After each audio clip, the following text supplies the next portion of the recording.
Hello and welcome to New Filmmakers Los Angeles in partnership with Movie Maker magazine.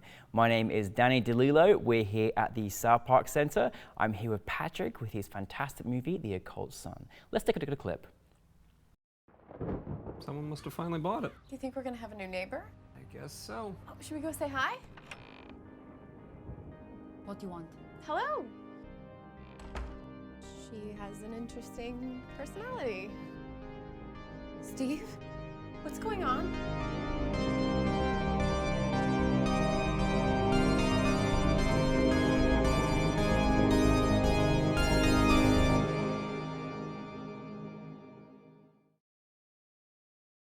Patrick, I have too many questions about your film. I'm so intrigued of the journey you took me on and the kind of fear and funniness as well. But for those that haven't seen it, tell us the brief synopsis of your film. Yeah, so it's based on a true rumor that my mom actually told me back in 2017 when the solar eclipse went across the Midwest, that a group of witches had rented out a haunted house in eastern Kansas. And so basically the log line is a couple's morning is interrupted when a witch moves in next door. I mean, I would never in a bazillion years thought that was based on some truth. And I wish I was there in 2017 and experienced this, but brilliant that you turned this into a film. I'm still mesmerized by that whole eclipse with the whole eclipse with the experience of witches renting out a haunted house. But where did it come from, that knowing this information to turn it into an actual film? Honestly, I've always loved horror comedy. That's kind of in film school. I always wrote horror comedy type deal scripts. And once my mom gave me the idea, I looked her straight in the eyes and I said, "You just gave me my first short film out of film school." Wow. Yeah, and it took like a year to write.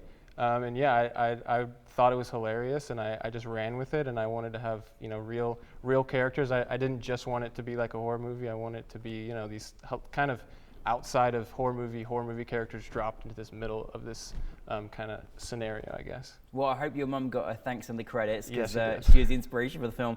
But listen, I mean, I also, again, horror comedy is, I thought you were extremely skilled in how you delivered it, because not everyone can do it and articulate it well, but it was so punchy, it was so comical, it was so like, oh my goodness, where is Patrick taking me next, which I love to be on that kind of experience.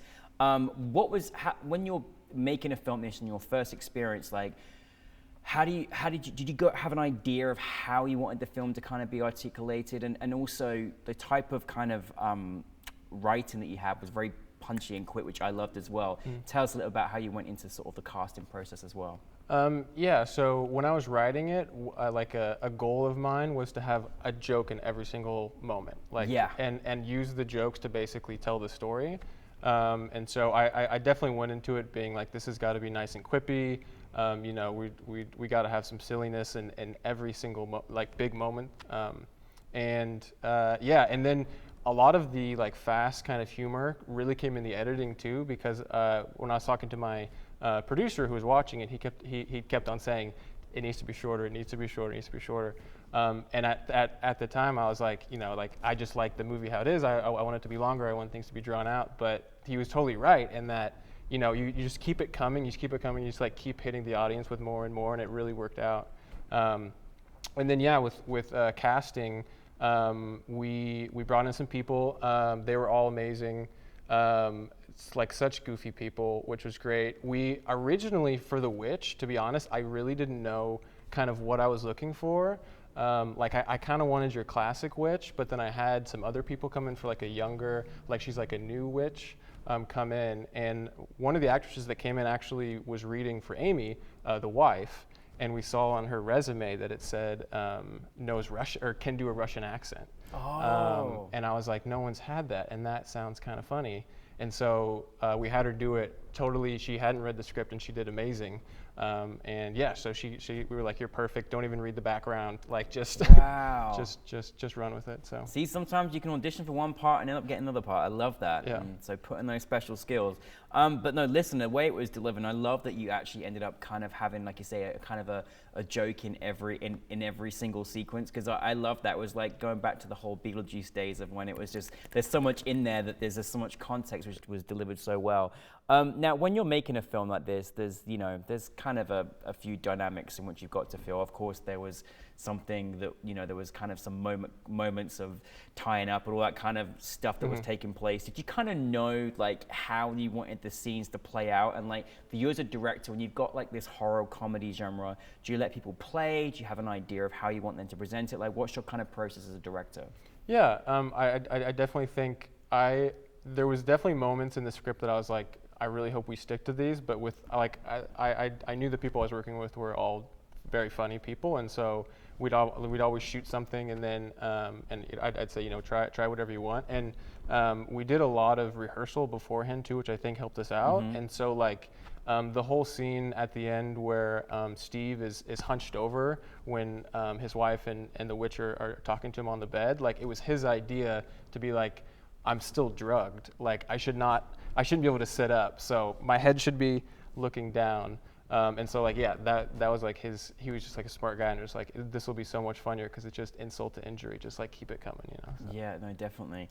Now having, again, it's sometimes quite a lot of self-reflection, look back at the first film, short film that you've experienced and made, etc. And like looking back on it, what were some of kind of the greater challenges that you may have faced, or something that you kind of learnt the most from making this film? Sure. Probably the biggest challenge was it was 19 pages. And we're trying to fit into 3 days. Oh wow! And this was my first film out of film school, and so yeah, it was so much planning. I have to give a shout out to Masaki and Edwin. They stayed up with me for nights and worked on the shot list and made sure. I was like, we have to have everything down to like the second, or we're not going to have enough time to do this. So that was definitely the biggest challenge was planning and getting everything totally right. And then on the days it was like with the rain, and it was just like we have to keep on moving. I had no idea. I was like, I think this is what I want. Like I was just kind of going with it. I mean, I definitely knew there's a couple moments where I was like, this is awesome. This is exactly what I wanted. But yeah, it was just kind of like figuring out like, is this what I want? And yeah, luckily it was amazing. It turned out great. And making your first one, it must be like a little bit exciting and scary at the same time. Was there kind of any things that you really, what's the part of the filmmaking process that you enjoy the most? Yeah, definitely my favorite part is the writing. I've been kind of writing since I was a little kid. It's definitely how I got into storytelling and filmmaking and stuff.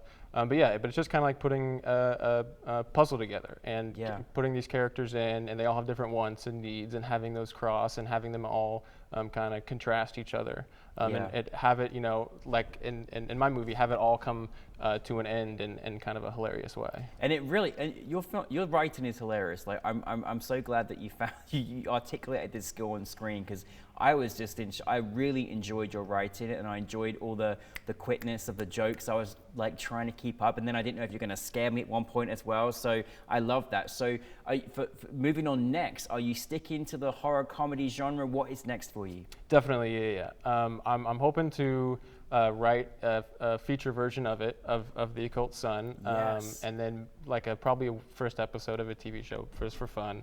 Yeah. But then definitely going to be writing another short horror comedy.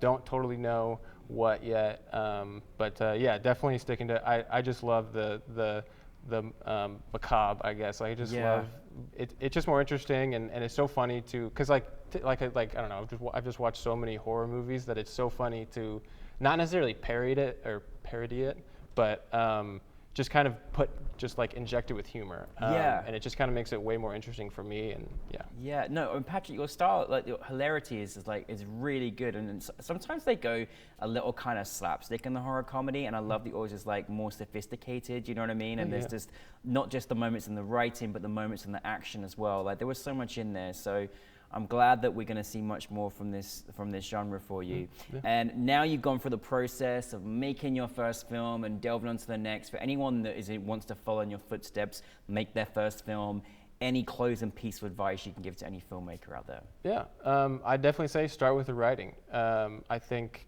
Steven Spielberg says like anyone can use a camera, but it's a real writer that makes a movie. And I think they even say like the best directors are writers too. So I definitely just say pick up a screenwriting book, anatomy of story, save the cat, whatever you need. Stick to something structured and just use that as like a baseline. That's what I do, but like I feel like you can't be too rigid, but you kind of, once you start with that baseline and get used to it and get to the idea of like characters, wants, needs, whatever, that's just like a perfect place to start. And then that just builds off everything. It builds off what you do with the camera, what you do with the sound, with the music. It's just like a perfect place to start. It's like the blueprint, Fantastic. Well, thank you very much, Patrick. Thank you so much for your film. Please make more movies, and we'll be on for the next one soon. So bring it back to New Filmmakers, okay? All right. Thank you very much, Patrick, everybody.